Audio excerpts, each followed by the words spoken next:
Welcome to ProjectME, the podcast. I'm your host, Tiffany Carter, the founder of ProjectME, multimillionaire entrepreneur, former TV newscaster, money-making expert, female empowerment speaker, and self-proclaimed office supply addict. My mission is to take the mystery out of making big money. Every week on ProjectME, the podcast, I'll share success tips, strategies, and stories from other entrepreneurs, experts, and millionaires, showing you exactly how you can achieve your most exceptional life. Now let's get to it.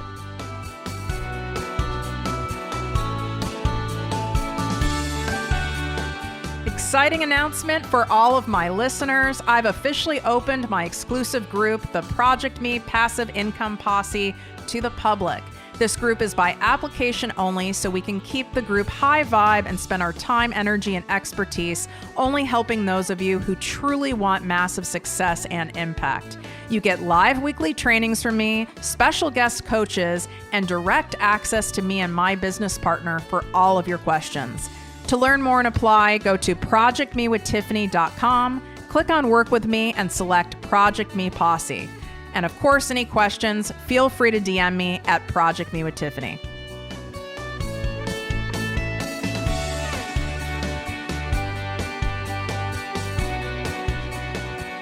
Welcome to the podcast and posse, ProjectME with Tiffany Carter. So you guys, I am kind of doing something different today. Not kind of, something really different. Because when we do something different to explore new areas of our soul, our mind, and our conscious, we end up really, truly tapping into our divine purpose. You've got to do different things in life to get different answers and different results. So I brought on my friend, Angie Sanchez. She is a certified quantum healing hypnosis practitioner. That's a mouthful, right? So during a session, people go to past lives and ultimately connect with their higher self and the universal collective consciousness. So she's going to explain what this means, because when I'm first saying all this, you're probably like, wow, like that's a lot. And it's really not a lot, but it's something I want you guys to be really open-minded to. For those of you who might be feeling lost, you're not sure what your purpose is, you're confused maybe in your business. Should I go this direction? Should I go that direction? The answers really are already all within you, but we have to tap into that. So welcome, Angie. Thank you. That was beautifully said, by the way. Oh, good. That's exactly what it is entirely. Oh, awesome. All right. So will you start out? Because it is a mouthful. It's like certified quantum healing hypnosis practitioner. It's like, it sounds a little intimidating. So help us understand, like, you know, for people who are new to all this, like, what is it? Yeah. So, there are various ways to look at it. What I do, it's quantum healing hypnosis technique, but it's also part of that is past life regression. So some people do go to past lives. Some people go to their childhood, where there's, moments of unanswered questions, or sometimes there are happy memories in childhood that we forget as we get older. Or sometimes as a child, we remember our purpose, and as we get older, we complicate things. So during sessions, people connect with that aspect of themselves. So in essence, we're collapsing time and space to understand why it is we are the way we are, or why we like certain things, why we're drawn to certain places, whether it's travel or, certain foods or certain types of people. So when people have a session, they get clarity as to why it is that they are drawn to certain places. And then ultimately we connect with higher self. And higher self is this aspect of ourselves that is all-knowing. And we're always connected to it, except sometimes in this day-to-day life, we forget to tap into that, because we're stressed, or we have things to do in this third dimensional reality in your day-to-day life that we forget to tap in, which is why self-care is important, because then it clears up that channel to tap into that intuition, that knowing of what to do next, of who to call, pick up the phone and call next. So clients come in with questions that they want to ask that aspect of themselves. And in essence, during the hypnosis part, I'm asking those questions on their behalf, and they're answering the questions themselves. Like they're in that trance state, and they're channeling that information. Now, is this something that has to be done in person, or can it be done, over Zoom or Skype or something like that? Yeah, so quantum healing hypnosis technique in particular is in person. I do other sessions that are very similar, but not exactly like. That's called Beyond Quantum Healing. And those sessions are done via Zoom. So I just had a client in Kuwait, and, they have a totally different paradigm for women. And so it was really beautiful to connect with her and have that humility of just remembering the place of where women are in different parts of the world. So yeah, that was really beautiful. And I'm super excited that Zoom and technology nowadays allows us to facilitate these kinds of connections. So I can imagine I'm really good at like tapping into what my listeners are thinking. And there's some of them that are like, wow, this is really interesting. I want to hear more. And then there's some that are going, well, I don't get it. Like, how is that different than me meditating? How is this different than me being in prayer? How is this different than me doing, breath work? So go a little deeper so people can understand what this does, what this taps into that's different than like maybe the more common modalities that people hear about more often. Yeah, so it's similar in a sense that we are tapping into that same collective consciousness where, like, sometimes when you meditate, you get an idea, right? And then fortunately, if you're proactive, you'll act on that idea and create something of it. During hypnosis, and particularly quantum healing hypnosis, the session is being facilitated by a practitioner, in this case, myself. So when certain things come up, so what happens during sessions is people hear, you have full conversations, you smell, you sense in the air, you hear names, you hear other people's voices. You're in a different world entirely. I'm able to ask questions as to where it is that this place is. Is a person in front of you someone you know in this current lifetime? Sometimes it's like a husband or a brother or a sister that is playing a different role in a different lifetime. And so that's the difference with this particular technique, is that you have someone asking questions, digging more, versus I think when you're in a meditation or, breath work, the breath work in particular, the journey takes you on a journey itself. If you're aware enough, you ask questions while you're in that, experience, where it's like, what does that mean? If let's just say a memory comes up of, like, I don't know, high school. And it's like, well, what does that mean? And so if you're conscious enough, it's like, just continue asking the questions and the answers will come. But with particularly quantum healing hypnosis, I'm asking the questions, and believe me, I'm very curious when it comes to things that come up during sessions. So I would say that's the difference, is we go deep, we ask questions, we get curious, we get answers, and we get so much clarity. I like that. So it's not just with yourself or being connected to divine spirit. You're working with an actual, another human Exactly. in this process. If you can turn off your video on your phone, I don't know if that's possible. Our connection still isn't amazing. If it's not possible, we'll work with it.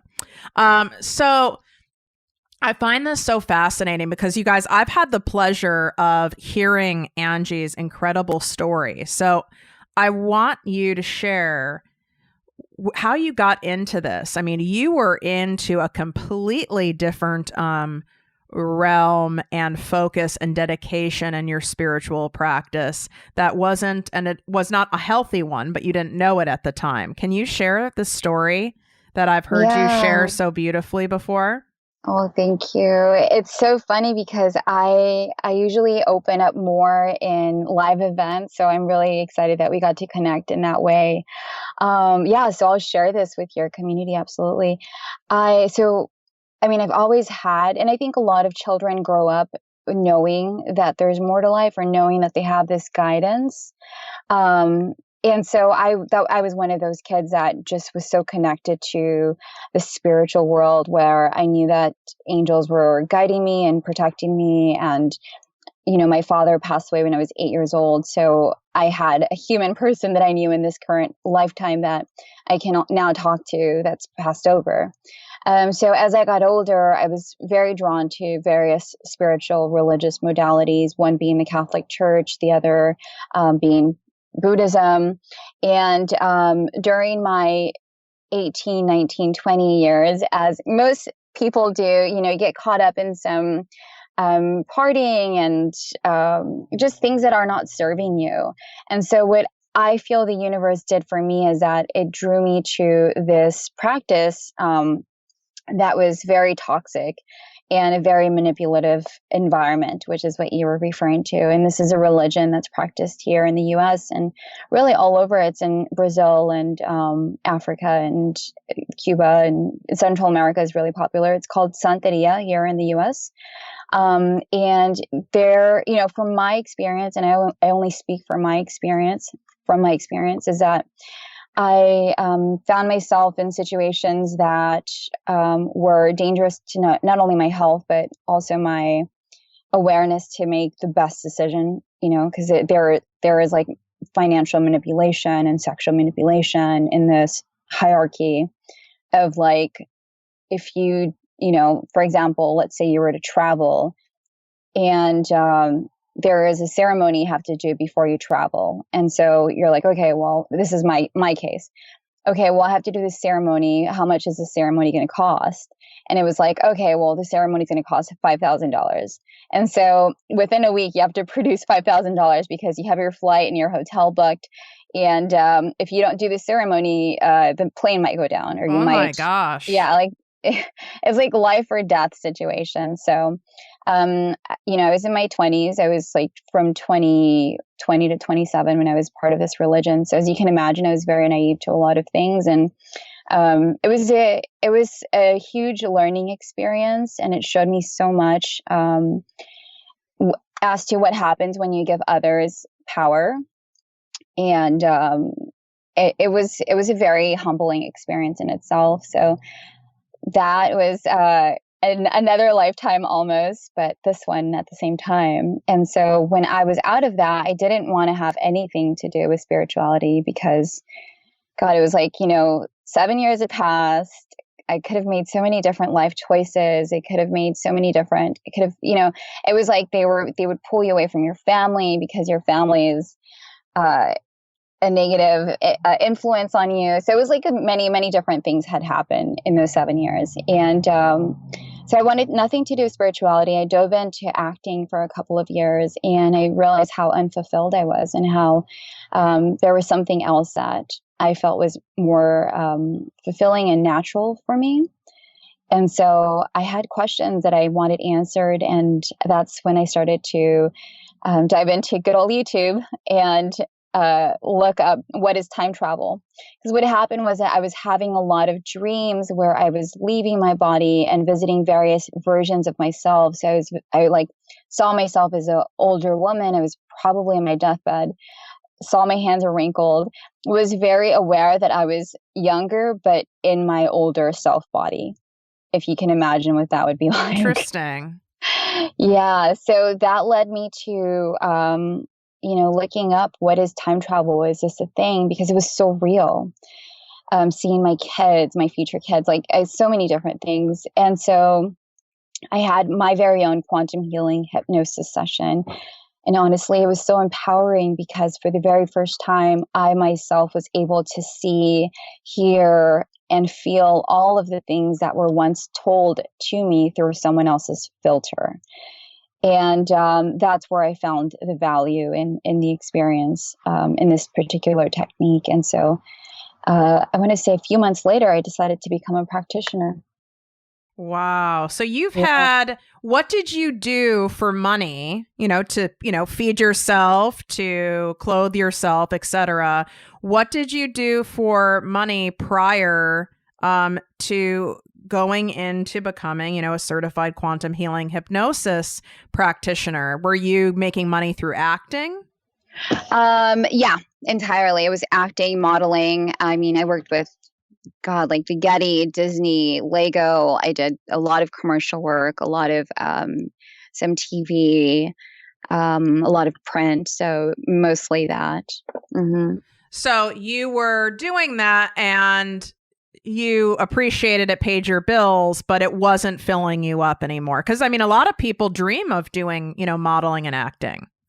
Yeah, and that was me actually. I, as a kid, was like, "Oh my God, that's what I want to do. This is like my life's calling," And it was great. I mean, I think TV and movies and film helped me get out of the childhood that I grew up in. Like, it gave me a broader perspective to what's out in the world, um, as it does for many people. So I remember finding myself. It was a BET gifting suite, and it was at the W on Hollywood Boulevard, and I was walking around, and I was just so like, what is this? I was, it's like people were giving away perfumes and vapors and like different books and just different things that didn't resonate with me. And I was like, oh my God, wouldn't this be amazing if in this room were a bunch of people who wanted to make the world a better place?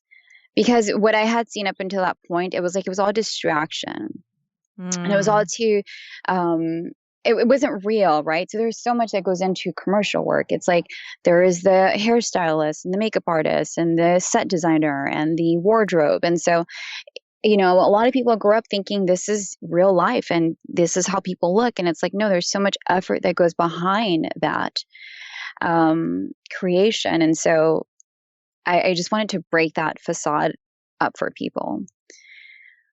I mean, I love that you are in the spiritual practice again, right? After you experienced a lot of trauma in something that, I mean, I'm saying it, you're not. I mean, it sounds cult-like to me. Yeah, absolutely. To be frank. And then you went in, to this modeling acting world, which, is highly ego driven, highly ego driven. And now you've transitioned into this. So a lot of my listeners and people in my community are healers, are very nurturing souls, empaths. They really want to help other people. As I like to say, like attracts like. And the struggle that I noticed with so many of you spiritual practitioners, wellness practitioners, is you want to give so much, you almost feel guilty about, charging, making money off doing it, and maybe you'll make money, but you shouldn't make too much money because then you're not really a true healer. You're not really truly spiritual, right? So how was this natural for you to be able to make a living off doing this, or did you have to do some inner work in order to be able to feel comfortable? Yeah, I love that you said that. Oh my gosh, that's huge. It's so true. And it's crazy because I come from the paradigm of, because I was in this religion and everything was money driven. When I was out of the religion, I was like, I want nothing to do with money. You know what I mean? So I definitely had to rebuild that perception and relationship with that energy, to say, yes, this is good. Because prior to that, it was that root of money is evil, so I think for me, it was just more of a realization that money is just energy, and that when you create from a positive place, it truly just opens more opportunities and more all the right people. So, for example, one thing that I've noticed, and we have a forum for quantum healing hypnosis practitioners, and this is a topic that comes up quite often. And so I'm glad you're talking about this. There was this woman that talked about how she was feeling guilty about charging for sessions. And for me, it was like, I was once there, not really, but I can see it. And it was like, we can't operate without charging, and people don't value things if you don't charge. So what I do is I create free content. And what's crazy is that when I create, like, let's just say a YouTube video, and I share this with my fiance all the time. When I create a YouTube video, it's almost like the universe is thanking me and sends like clients, you know?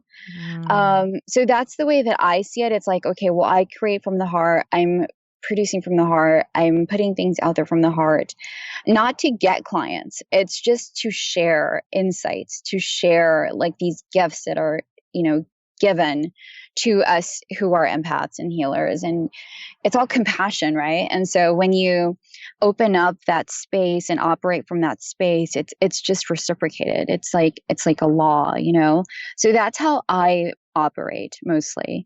But again, I'm just, I don't know. I think I'm just lucky because I definitely have connected with so many beautiful people that you talked about this in your stories on Instagram last night, where people will vouch for you and people refer you for an event. God, sorry about that. People refer you for an event or, send clients your way. So that's definitely what's happened in my case. I've had a lot of people open many doors for me, and I'm very grateful for that. So it sounds like what you're saying, and you may or may not know this, but I've been practicing manifestation for 16 years. I learned from a beautiful guru that the universe dropped in my life at Gold's Gym in Thousand Oaks, California, and which was no coincidence, right? And I do believe when we put that energy out there and of our service and it's genuine, we're not trying to not that there's not strategy, but we're not led with a taking money focus. We're led with a giving, a generosity type energy, right? Mm-hmm. I do feel we're rewarded, and that's what you're saying. But I love that. And what I notice is with a lot of people like yourself, wellness practitioners, healers, etc., they're so amazing at giving free content. They're so amazing at creating all the beautiful videos. They do meditations. They even do, great events, and they will do a lot of free events and things like that. But then when they get let's say someone who wants to hire them to work with them on X, Y, or Z, and they go to share their pricing is so low because they feel guilty charging more. Did you struggle with that at all? I feel like I have. I definitely feel like I have. Even for live events, I don't charge as much. I don't know. I mean, it's not something that I've definitely... And now it's just like time is so valuable, that's just more where I see the monetary value in that energy is time. So, no, but there's definitely things that I'm working towards where I'm like, okay, I need to create more value. And value isn't like I'm going to offer more things in this product or event, let's just say. Like, that's one of the things for me. I have an event I'm putting together in July, and one of the things for live events these days, especially in the wellness space, are like goodie bags or perks that people get from going to the event. And for me, it's like, no, there's so much value in being in the presence of particular people, or in my case, I don't find a lot of value in things. Like, I have so many goodie bags or gift bags from events on my bedroom floor that I haven't even opened, that are just taking up space, And so to me, those things are kind of like, oh, but no, I definitely am working towards that. And I'm interested to hear what you think about that as well. I'm sure you talk about this often. I do. And I love that you mentioned the swag bags, because I just was a keynote speaker at my friend Nicole's event this weekend. And she is a devoted, I guess you could say, follower, practitioner of the Agape Church, which I'm sure you've heard of. And she had the same thing. We were laughing. There are no bags. And we were dying. She goes, there's no bags. And I go, I didn't even notice there wasn't a bag. I go, I tell all of my clients or anyone who asks me, I always say like, fuck the bags. Like no one cares. I go, unless like you want a gift, you know, like 25% of my speaking engagements are free. And I know you speak at a lot of places for free to support others, you know, to continue the message, to inspire. And, you know, people will give me, you know, like Petsia gifted us, right, with a beautiful necklace. I've been, you know, gifted like a beautiful glass water bottle with a crystal in it. You know, that's nice. You know, that's not something, absolutely. Right? But it's like a bag just to be filled with stuff. And you're right, it goes down to value. It's the value of the energy in the room, of the information, of the experience. A lot of times we feel we have to fill our courses, our book, our feed, our events with a bunch of stuff and extras and bonuses and things in order for, you know, thinking we have to do that. But that's coming out of a place of lack, as though we're not enough, right? Exactly. It's the experience and the space that people remember. It's not that, you know, you gave them a chia seed bar. Exactly. That is so funny. Yes. It's like, I mean, I'm down with a good, healthy snack, but that, you know, that really doesn't do it for me. So I noticed on your feed that you have, you know, quite a few like collaborations and sponsored posts. So is that one way that you help monetize your cause, that you partner with, you know, other companies that are on brand for you that you love in order to help, you know, support doing your amazing free content? Mm-hmm. Yeah, I definitely really discern when to say yes and when not to say yes. I mean, as you can imagine, I'm sure you experience this too, is where your inbox is filled with so many, like, you know, things to collaborate on. And it's like, okay, this is not even, no, it's not going to happen. So there are several that I do just really love working with. There was one I recently did with Healthline, who's, you know, a wellness health blog platform. And this is the crazy thing. It's like the easiest jobs pay the most, you know, like I had so much fun. I did an Instagram takeover for them last month, and I was in Sedona just for, you know, it was coincidence that I was there when this date was set, and it was so much fun, and it was like easy peasy, and it paid so well.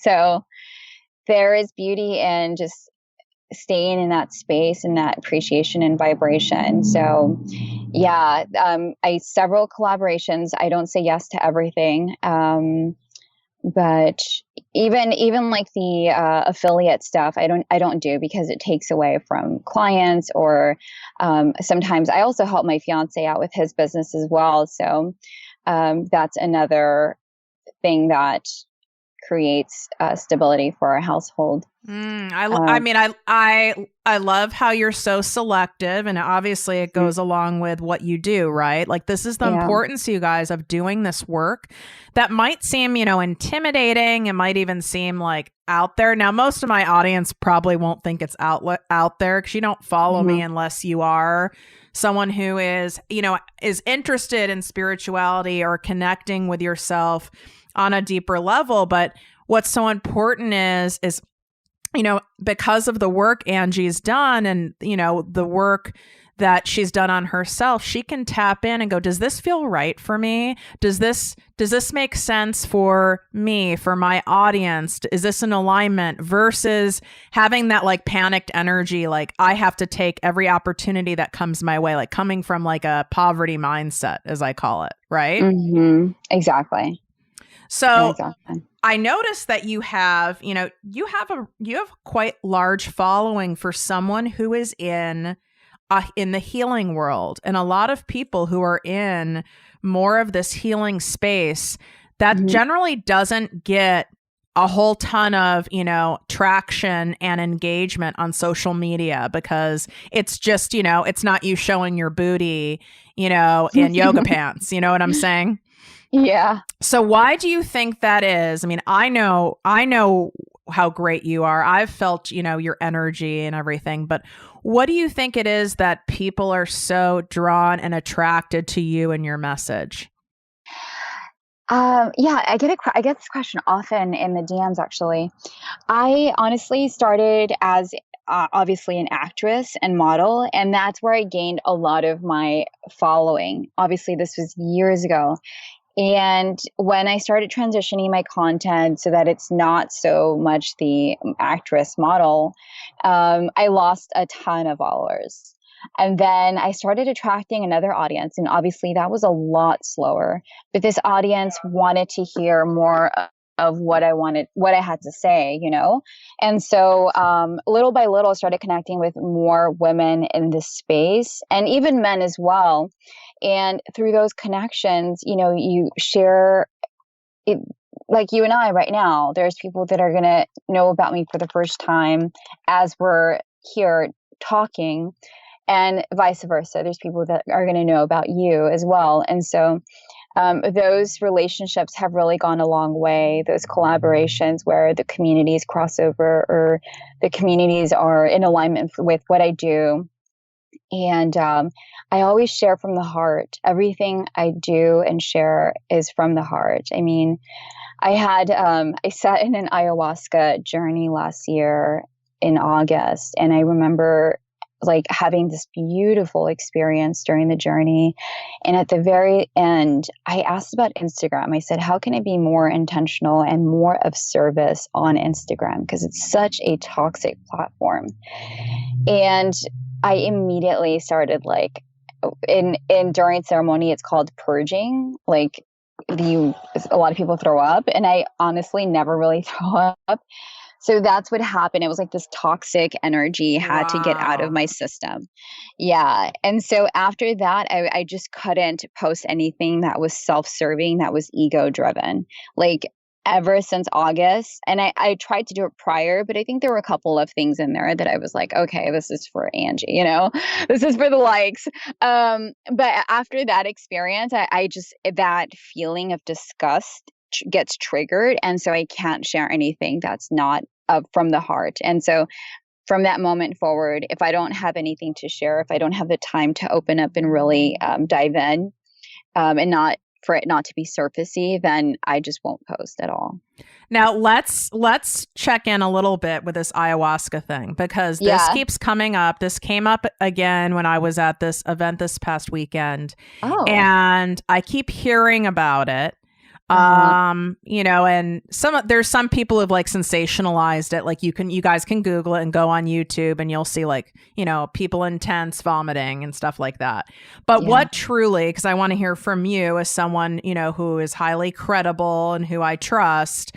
Yeah. Help us understand like the purpose. First off, what is ayahuasca and what is the purpose behind it? So it's a plant medicine from the Amazon, and there are shamans that are trained through generations and generations of working with this medicine. So how it's taken, so a ceremony is all night. It's from the moment the sun sets, not even the moment the sun sets, but it's at night, sometimes like 9-10. Starts at night. You drink this, like, it's like prune, ayahuasca is like prune juice almost. It has like that bitter, yucky taste.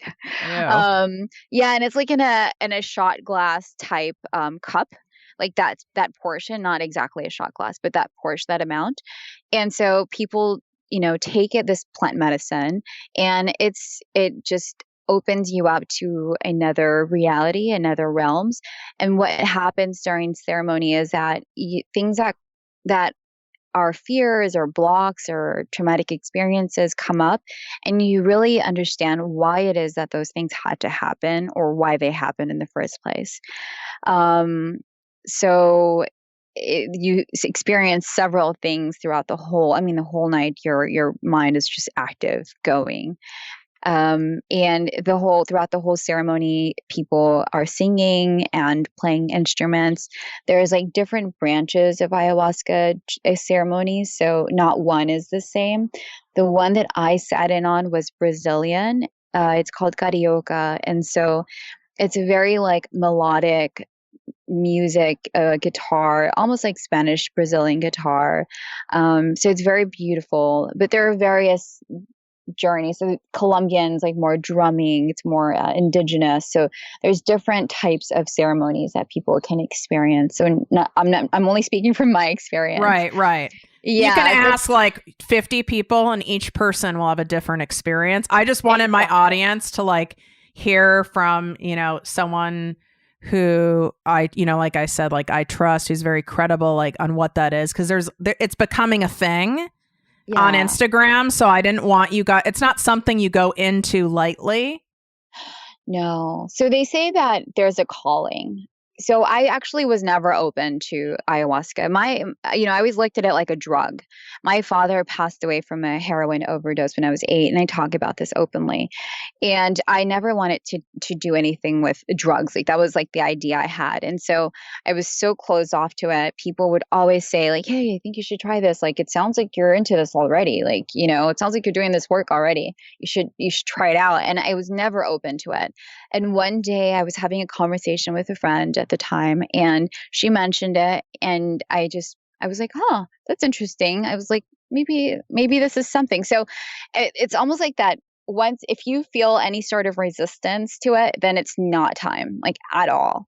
If there's any sort of like hesitation, it's just not time. They say the medicine calls you. Like there's a perfect alignment of like, okay, let's do this.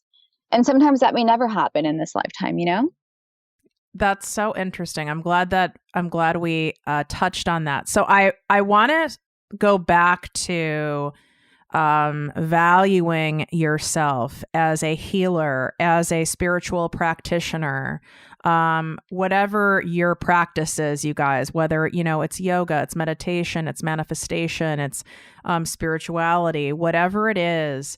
I want to go back to, in terms of making money, helping others. Do you feel, Angie, there's anything wrong with making great amounts of money, being in a healing profession? Absolutely not. No, I truly feel like you just attract a different kind of clientele when they pay for a service. They value it differently. They, even afterwards, they value it so much. I just had an author have a session with me and it's people that are like, they're willing to, my sessions are not that expensive. They're $333 for one. I don't think that's that expensive. No, that's really low. Yeah, exactly. So, and mind you, a session's 4 to 5 hours long. So it's really not. But there isn't a hesitation to pay the price.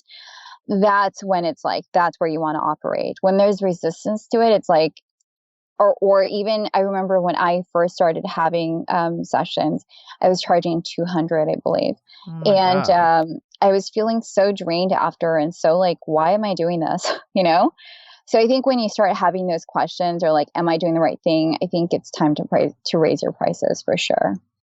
I mean, even me doing the math, as someone who a successful entrepreneur, I'm highly into numbers, right? Even me doing the math, if your sessions are 4 to 5 hours and you're charging 300 something, it's like, that would be very difficult for you to make a substantial amount of money unless you had passive income.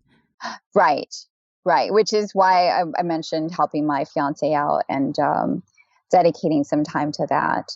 But that's not by design. That's because I see him, what he does and what he's passionate about. And I'm sure at some point it will flip, because I'm barely fully like coming out in this work out into the public eye than I ever have before. So prior, when I was in the previous religion, I was, it was within a certain group of people. It wasn't like on social media or anything like that. Right. So I think it'll shift for me, and that's definitely the plan, absolutely. But I have no problem charging. What I love is that your mentality and mindset behind it, right? You're charging what you charge right now because that's what feels right. That's what you feel called to do. So you're honoring that. You're not just picking that price because you're afraid someone won't pay more. It's what you know, what feels right to you now, but you're also not like living in poverty and struggling. You have other sources of income that allow you to be of service in this mode right now, right? Like 100%. you have the collaboration, you have paid posts, you have sponsors, you do events, you work with your fiance on his business. And I love that. 70% of my income is passive. This allows me, right, to do the things I love to do, to build this business, to be of service. You know, I don't get paid, so to speak, to do this podcast right now, right? Right. But we're always being supported, right, in other ways monetarily in order to be able to serve. Do you believe that? 100%. And I love how you broke that down. 100%. So there isn't one stream. There is like many things happening. So for people who want to understand more of this and want to do some past life regression or tap into memories from childhood, or they have these reoccurring dreams, like maybe they were a queen or maybe they were a man in their past life and they want to explore that more, what would you say is like a good next step for somebody? Ask questions. So set the intention to find out more, to discover more. People can go into that meditation and, or you can write down whatever questions you have. Like I had a woman who was curious to know if she was on the Titanic because she felt such a strong connection to that. And you can just ask questions, and believe me, the universe answers. You get answers in a letter or in a comment someone makes where you're like, oh my God, I was just thinking about that, you know? Let's use the Titanic, for example. We're like, I wonder if this, and things just start coming together. But writing it down, asking the questions, meditating, and allowing the answers to come to you either in the meditation or throughout the day. Obviously, having a hypnosis session would be a very direct way to access that information, but people can do it on their own. I mean, that was the catalyst to get me on my journey, was seeing myself in various bodies, you know, different versions of myself in various bodies. So it's very possible. How should they reach out to you? Like, do you want people to DM you at _Angie M. Sanchez, or is there a different way that they can explore working with you a little further? Yeah, so people can go on my website, which is www.angie-sanchez.com, or they can connect with me on Instagram and DM me there.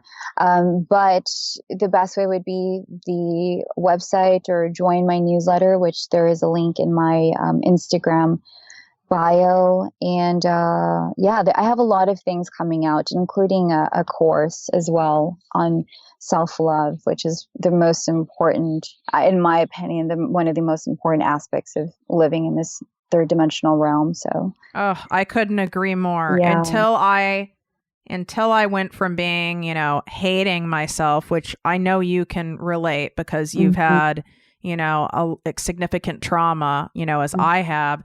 You're in that place of, you know, not even knowing if you really like yourself, to then falling in love with yourself. Like your world becomes totally different. But to get from that one side to the other, you know, it takes work, it takes exploration, it takes doing these sorts of things and being open in order to get there. But there is no better gift than you can give yourself. Do you agree? It's a life-changing experience. And one of the biggest things too, I feel, is the permission to fall in love with yourself, you know, to love yourself. I think that's one thing that is not embraced and not really talked about, especially on mainstream media. It's like looked as being narcissistic. So that makes sense. I mean, I was always weird when I heard people, like, let's say I heard you or came across your feed like 5 years ago. I would have been really turned off because I thought my mom is a narcissist. So I'd have been like, oh, like self-love, like, oh, that means she's all about herself, you know, and you guys can't see see her, but if you go to her, you go to Angie's Instagram, she's stunning. So on top of it, I've been like, well, of course she has self-love. She has a perfect body and she's super pretty and she's annoying, right? But that's not what we're talking about. We're talking about, you love yourself. You loving yourself is actually the most selfless thing you can do for the rest of the world. Entirely. And it's crazy. The catalyst for that journey was acne. It was like, I was like, why do I have so much acne? Like, what's going on? And actually, this is during an ayahuasca journey as well. And I was like, you need to love yourself more. And I was like, what? I was like, I do love myself. But wait, this acne. So wow, that makes sense, because it's like, I mean, you're gifted. I mean, some people are just naturally stunning. You're naturally stunning. So it's kind of like God, spirit, whatever is like, I'm going to give you something that's not going to make you feel naturally pretty and humble you. And you have to, and you need to learn how to love yourself in spite of. Right. And that is how it works, right? It is how it works. And it's funny. Did the acne go away once you loved yourself in spite of? I mean, honestly, I just broke out earlier last week. And I think it's because I was feeding my body things I know it doesn't like. I was like, eating the burger and the French fries and the desserts and the this and that. And I know that's not good for my body. So it's like, what are you doing to us? Right. Our bodies are always sending us messages, whether it's in the form of acne or inflammation or pain or having a cold. We're always getting messages. Angie, this was so enlightening. You are such a beautiful soul. I'm so impressed with, coming up through childhood where you had a parent addicted to heroin. You were in, I'm saying it because it's what it is. You were in a cult. It is what it is. Right? You were in a cult for a long time, not like 6 months, right? And all the trauma with that. And yet you have such a lightness and an openness about you, and you're filled with such love. You don't sound jaded at all. It's truly inspiring and admirable to see this. Thank you. I thank you for allowing me to share all of this information, and for seeing that. If I always say, like, if someone sees that in you, that means that they themselves carry it. So I honor you, sister. Thank you. Well, thanks for coming on. And you guys, you want to, explore this more, get a better understanding. All of her links, I mean, they'll be in show notes, but let's be honest. No one goes to show notes because we're all lazy. So go to @_Angie M. Sanchez. Okay. And then if you're like, I don't remember that, I'm driving, you can DM me and I will send you to her. So, and we all know I answer all my DMs. You guys take a quick screenshot of this episode, post it on Facebook, post it on Instagram, tag me at ProjectME with Tiffany. Also tag @_Angie M. Sanchez. If you forget to tag her, again, because you don't have her handle memorized yet, tag me at ProjectME with Tiffany. I'll make sure to tag her. Take like 10 seconds to do this. Let us know you appreciated the episode, and help spread the word. Help spread that for someone you might feel could really benefit from hearing Angie's story, or from learning about, a new modality to get to know ourselves better and tap into source, tap into self-love.